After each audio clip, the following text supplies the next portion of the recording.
से हैं, आशा करता हूँ कि बहुत-बहुत अच्छे होंगे। और जैसे कि आपको पता है, हरियाणा ग्रुप डी का जो है आप लोग का एग्ज़ाम बहुत जल्द होने वाला है और इसी के प्रिपरेशन के लिए हम लोग डेली ही स्पेशल क्लास करते हैं, जिसमें हम आपके सभी सब्जेक्ट के क्वेश्चन बिल्कुल फ्री में जो है रीज़निंग सीखो यूट्यूब चैनल पे आपकी और जो है बिल्कुल फ्री क्लासेस चलाया जा रहा है, जिसमें मैथ, रीज़निंग, आपके साइंस, जीके, जीएस, आपके करंट अफेयर, हिंदी, इंग्लिश, ये पूरा सिलेबस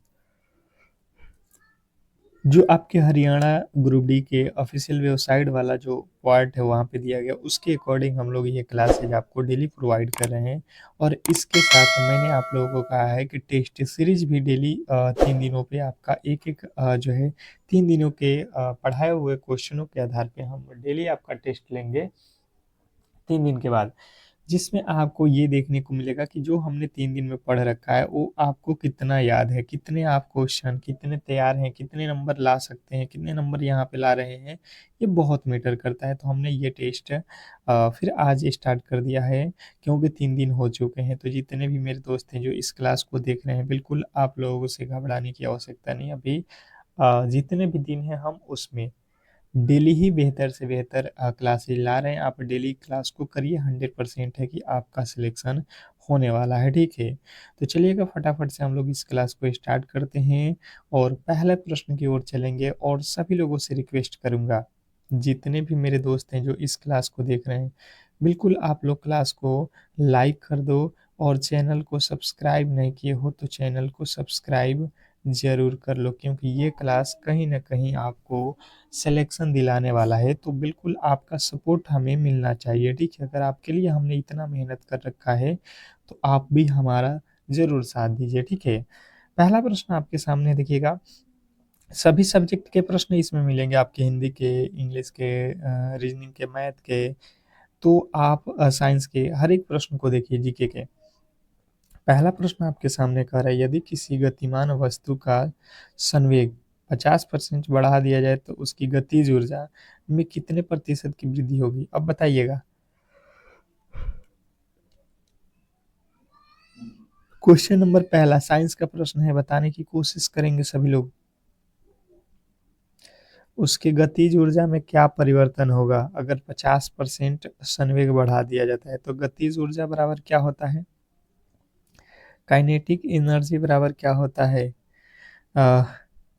पी स्क्वायर बटा 2m, यही तो होता है आप लोग।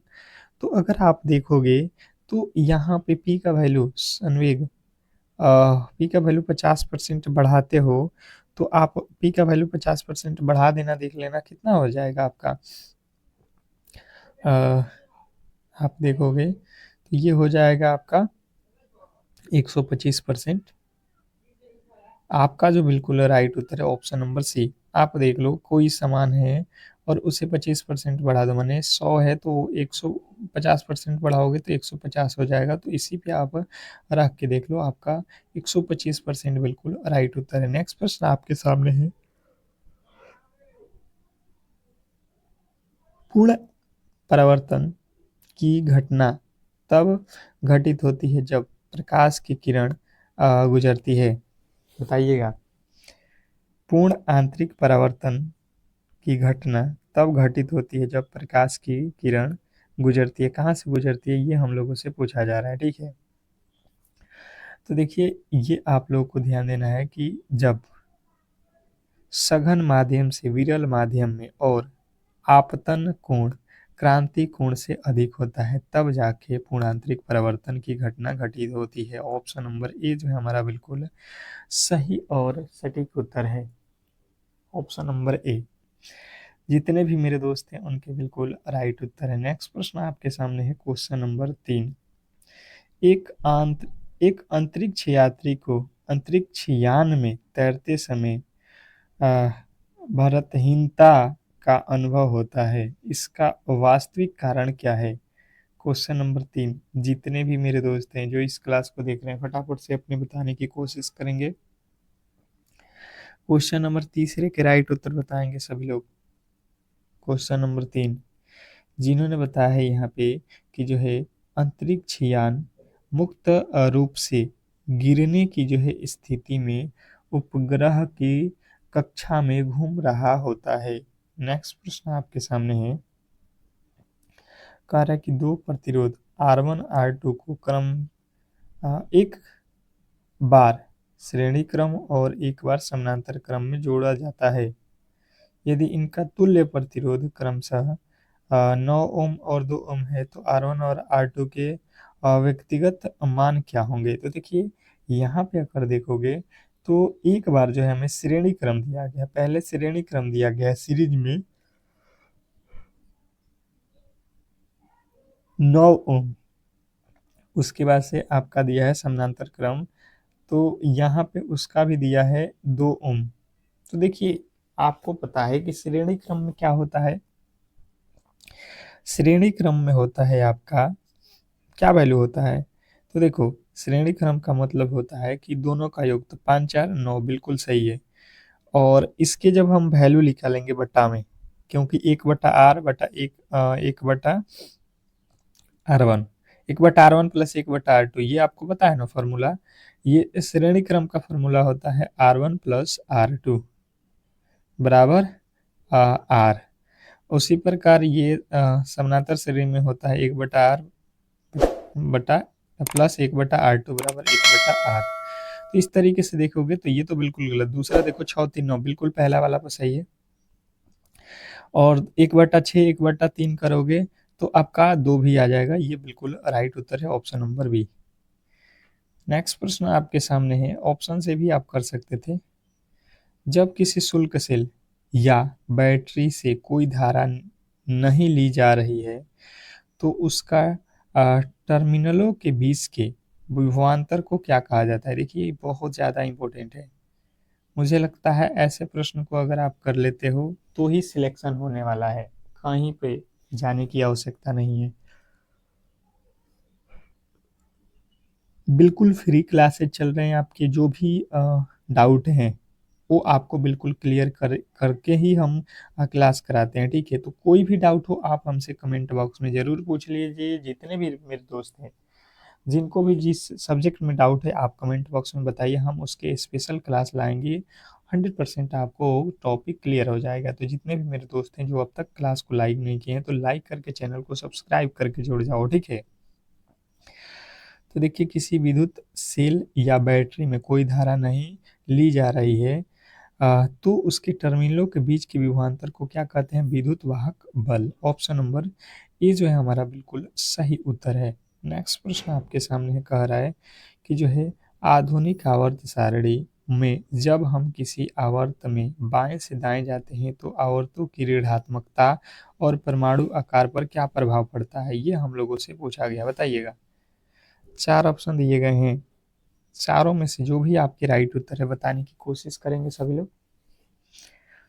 क्वेश्चन नंबर 6, छठे नंबर प्रश्न का राइट उत्तर हो जाएगा विद्युत ऋणात्मकता बढ़ती है और परमाणु आकार घटता है। ऑप्शन नंबर बी जो है हमारा बिल्कुल सही उत्तर है। नेक्स्ट प्रश्न आपके सामने है क्वेश्चन नंबर 7, निम्नलिखित में से कौन सी रासायनिक अभिक्रिया एक रेडॉक्स अभिक्रिया का सटीक उदाहरण है। क्वेश्चन नंबर 7वें के जो राइट उत्तर है बताने की कोशिश करेंगे सभी लोग। क्वेश्चन नंबर 7 क्या लगता है आपको, फटाफट से आपके राइट उत्तर आने चाहिए। जितने भी मेरे दोस्त हैं जो इस क्लास को देख रहे हैं फटाफट से आप अपना उत्तर बताने की कोशिश करेंगे सभी लोग।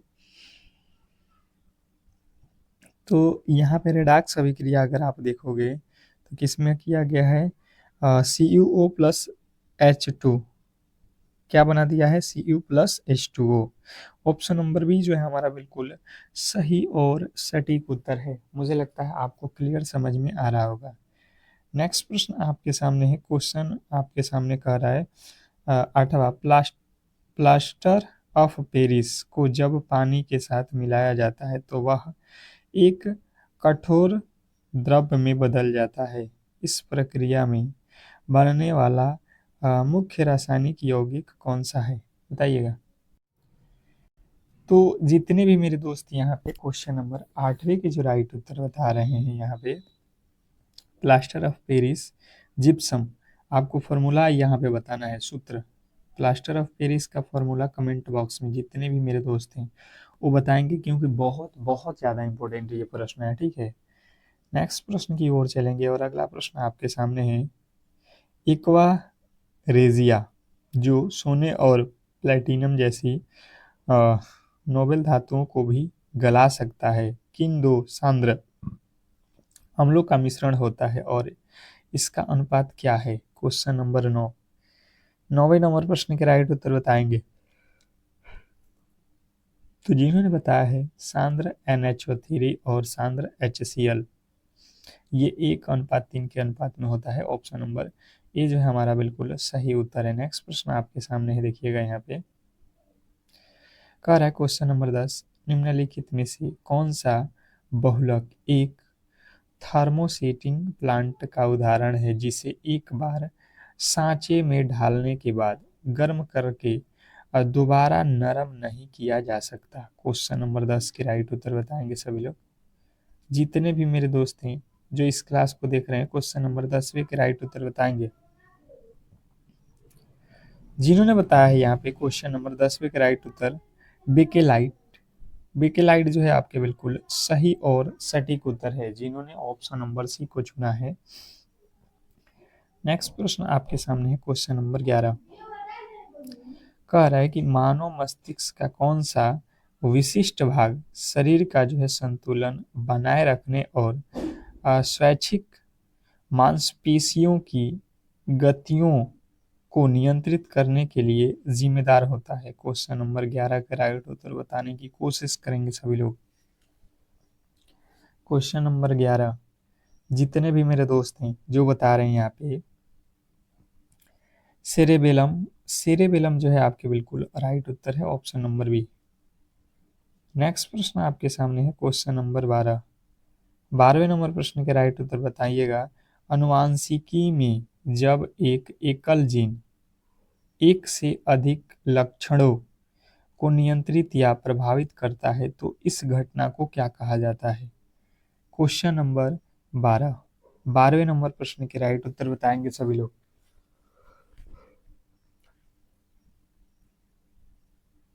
क्वेश्चन नंबर 12 पे आ चुके हैं और जितने भी मेरे दोस्त बता रहे हैं बहुप्रभाविता, तो बिल्कुल राइट उत्तर है बहुप्रभाविता, ऑप्शन नंबर बी। नेक्स्ट प्रश्न आपके सामने है क्वेश्चन नंबर 13। 13वें नंबर प्रश्न बताने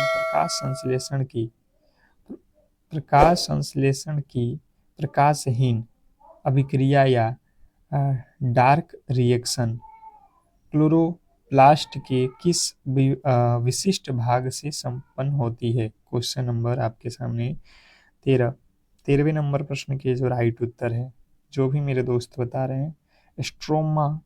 स्ट्रोमा में ऑप्शन नंबर बी जो है हमारा बिल्कुल सही और सटीक उत्तर है। नेक्स्ट प्रश्न की ओर चलेंगे और अगला प्रश्न आपके सामने है क्वेश्चन नंबर 14। कह रहा है मानव गुर्दों में पाए जाने वाले नेफ्रॉन के किस भाग में ग्लूकोज, एमिनो अम्ल और जल का जो है अधिकतम पुनरावशोषण होता है, ये हमें बताना है क्वेश्चन नंबर 14 में। 14वें नंबर प्रश्न के जो राइट उत्तर है बताने की कोशिश करेंगे सभी लोग। क्या होने वाला है क्वेश्चन नंबर 14? जितने भी मेरे दोस्त बता रहे हैं 14वें नंबर प्रश्न के राइट उत्तर बताएंगे। तो जिन्होंने बताया है यहाँ पे समीपस्थ संवालित नलिका, तो बिल्कुल राइट उत्तर है। नेक्स्ट प्रश्न आपके सामने है क्वेश्चन नंबर 15। कह रहा है 15वें नंबर प्रश्न बताइएगा। पौधों में पाया जाने वाला कौन सा पादप हार्मोन कोशिका विभाजन को बढ़ावा देता है और जीवनता को रोकता है? क्वेश्चन नंबर आपके सामने 15। 15वें नंबर प्रश्न के जो राइट उत्तर है बताने की कोशिश कीजिए सभी लोग। क्वेश्चन नंबर 15 पे आ चुके हैं। जितने भी मेरे दोस्त हैं जो इस क्लास को देख रहे हैं बताने की कोशिश करेंगे सभी लोग। तो जिन्हें बताया cytokinin. Cytokinin option number C आपका बिल्कुल सही उत्तर है। नेक्स्ट प्रश्न आपके सामने है क्वेश्चन नंबर 16। किस इतिहासकार या ग्रंथ के अनुसार हरियाणा शब्द की उत्पत्ति हरि अरण्य से मानी जाती है? बताइएगा। क्वेश्चन नंबर आपके सामने 16। 16वें नंबर प्रश्न के राइट उत्तर बताने की कोशिश करेंगे। और जो भी मेरे दोस्त इस क्लास को देख रहे हैं उनसे हमारा छोटा सा रिक्वेस्ट है कि क्लास को लाइक कर लो और चैनल को सब्सक्राइब कर लो अगर आप हरियाणा ग्रुप डी के एग्ज़ाम की तैयारी कर रहे हो तो। जिन्हें बताया है डॉक्टर HR गुप्ता, उनके बिल्कुल राइट उत्तर है ऑप्शन नंबर ए। हम फटाफट से प्रश्नों को करते चलेंगे, ज़्यादा समय नहीं है। चीनी यात्री यांग शंग ने अपनी पुस्तक CU की हरियाणा के किस वैभवशाली नगर की समृद्धि का वर्णन किया है? वैभवशाली नगर की समृद्धि वर्णन किया है, ये हमें बताना है। हरियाणा के वैशाली नगर, कौन से नगर का बात किया है ये? तो ये थानेसार थानेसार के बारे में किया गया है यहाँ पे वर्णन, योंगशंग के बारे में। नेक्स्ट प्रश्न आपके सामने है, कह रहा है कि जो है हरियाणा का कौन सा प्रसिद्ध शहर बुलबुल रिसॉर्ट और हार्ट ऑफ हरियाणा के रूप में जाना जाता है तथा जहां राज्य की सबसे पुरानी जिंद सहकारी चीनी मिल स्थित है? क्वेश्चन नंबर आपके सामने 18। 18वें नंबर प्रश्न के राइट उत्तर बताएंगे सभी लोग। क्वेश्चन नंबर 18, जो भी मेरे दोस्त बता रहे हैं जिंद, ऑप्शन नंबर बी आपका बिल्कुल सही उत्तर है। नेक्स्ट प्रश्न आपके सामने है, क्वेश्चन नंबर 19। बताइएगा, कुरुक्षेत्र के युद्ध का गवाह रहा ज्योतिषर क्यों प्रसिद्ध है? क्वेश्चन नंबर 19वें का राइट उत्तर बताने की कोशिश कीजिए सभी लोग। जितने भी मेरे दोस्त इस क्लास को देख रहे हैं फटाफट से आप राइट उत्तर बताएंगे। मैंने आप लोगों से पहले भी कहा है कि ये टेस्ट है और आपको टेस्ट के तौर पे हर एक प्रश्न के राइट उत्तर बताने की कोशिश करना है। तो जितने भी मेरे दोस्त बता रहे हैं यहाँ पे कि ये क्यों प्रसिद्ध हैं, तो जहाँ भगवान कृष्ण ने अर्जुन को भगवद गीता का जो है उपदेश दिया था, ये जो है बिल्कुल राइट उत्तर है। यहाँ पे क्या हुआ था कि भगवान कृष्ण ने अर्जुन को भगवद गीता का जो है उपदेश दिया था। नेक्स्ट प्रश्न आपके सामने है, हरियाणा का एकमात्र हिल स्टेशन मुरनी हिल्स किस पर्वत श्रृंखला का जो है हिस्सा है और इसकी सबसे ऊंची चोटी कौन सी है? Question number 20। 20वें नंबर प्रश्न के जो राइट उत्तर है बताने की कोशिश करेंगे सभी लोग। क्वेश्चन नंबर 20 पे आ चुके हैं और जितने भी मेरे दोस्त बता रहे हैं यहाँ पे शिवालिक श्रृंखला का रोह चोटी, बिल्कुल आपका राइट उत्तर है ऑप्शन नंबर बी। अगर आपने ऑप्शन नंबर बी को चुन रखा है तो ये बिल्कुल सही और सटीक उत्तर है जिन्होंने ऑप्शन नंबर बी को चुना है। नेक्स्ट प्रश्न आपके सामने है, क्वेश्चन नंबर 21। हरियाणा के किस जिले को कास्ट ऑफ पेपर और मछुआरों का स्वर्ग भी कहा जाता है? बताइए क्वेश्चन नंबर 21वें के राइट उत्तर आपका क्या हो रहा है? क्वेश्चन नंबर 21, हरियाणा के किस जिले को कास्ट ऑफ पेपर और मछुआरों का स्वर्ग भी कहा जाता है? तो जिनने बताया है यमुनानगर, बिल्कुल राइट उत्तर है ऑप्शन नंबर सी। नेक्स्ट प्रश्न आपके सामने है, कह रहा है क्वेश्चन नंबर 22। हरियाणा के शेक्सपियर और कालिदास के नाम से प्रसिद्ध जो है आ, दीपचंद बहमन के गुरु का नाम क्या है? Question number 22। 22वें नंबर प्रश्न पे आ चुके हैं, सभी लोग बताएंगे, सभी लोग बताएंगे। और शाम में 8 PM पे आपको बता दूं कि सभी लोग जितने भी मेरे दोस्त देख रहे हैं वो मैथ और अगर आप रीजनिंग की जो है क्लास करना चाहते हैं तो एक बार कमेंट बॉक्स में बताइएगा। हम शाम में मैथ और रीजनिंग के स्पेशल क्लास ला रहे हैं, ठीक है? तो आप उस क्लास के लिए कितना रेडी हैं आप कमेंट बॉक्स में बताएंगे। तो जिन्होंने बताया ऑप्शन नंबर बी मानसिन, ऑप्शन नंबर बी आपका बिल्कुल सही उत्तर है मानसिन। नेक्स्ट प्रश्न आपके सामने है, हरियाणा में अमरावली का गोल्फ मैदान किस जिले में स्थित है जो अमेरिका के गोल्फ मैदान जैसी रूपरेखा पर आधारित है? क्वेश्चन नंबर आपके सामने 23। 23वें नंबर प्रश्न के जो राइट उत्तर है बताने की कोशिश करेंगे सभी लोग। क्वेश्चन नंबर 23 के जो राइट उत्तर है सभी लोग बताएंगे। तो जो भी मेरे दोस्त बता रहे हैं फरीदाबाद बिल्कुल आपका सही और सटीक उत्तर है। जिन्होंने ऑप्शन नंबर बी को चुन रखा है उनके बिल्कुल राइट उत्तर है। नेक्स्ट प्रश्न की ओर चलेंगे और अगला प्रश्न आपके सामने है क्वेश्चन नंबर 24। हरियाणा के किस जिले में प्रसिद्ध भीमा देवी मंदिर कॉम्प्लेक्स स्थित है जिसे उत्तर भारत का खजुराहो भी कहा जाता है? Question number 24। 24वें नंबर प्रश्न के जो राइट उत्तर है बताने की कोशिश करेंगे कि हरियाणा के किस जिले में प्रसिद्ध भीमा देवी मंदिर कॉम्प्लेक्स स्थित है जिसे उत्तर भारत का खजुराहो भी कहा जाता है? तो जिनने बताया है पिंजौर, ऑप्शन नंबर बी जो है हमारा बिल्कुल राइट उत्तर है।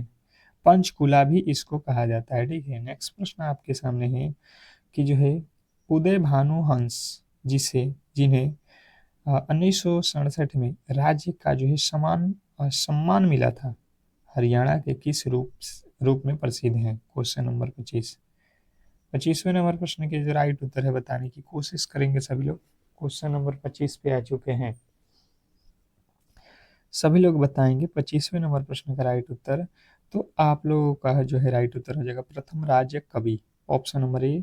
इन्हें प्रथम राज्य कवि के रूप में 1967 में जो है सम्मान मिला था। अगर आपने ऑप्शन नंबर ए को चुन रखा है तो ये बिल्कुल सही और सटीक उत्तर है। मुझे लगता है सभी लोगों का ऑप्शन नंबर ए ही आया था।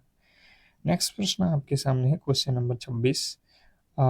पश्चिमी यमुना नहर जो हरियाणा की सबसे पुरानी और प्रसिद्ध नहर है, यमुना नदी से किस स्थान से निकलती निकली निकल गई है निकाली गई है? Question number 26। पश्चिमी यमुना नहर जो हरियाणा की सबसे पुरानी और प्रसिद्ध नहर है, यमुना नदी से किस स्थान से निकाली गई है? Question number 26। 26वें नंबर प्रश्न का राइट उत्तर हो जाएगा हथनी कुंड या ताजेवाला के स्थान से निकाला गया है। ऑप्शन नंबर बी जो है हमारा बिल्कुल राइट उत्तर है। नेक्स्ट प्रश्न आपके सामने है क्वेश्चन नंबर 27।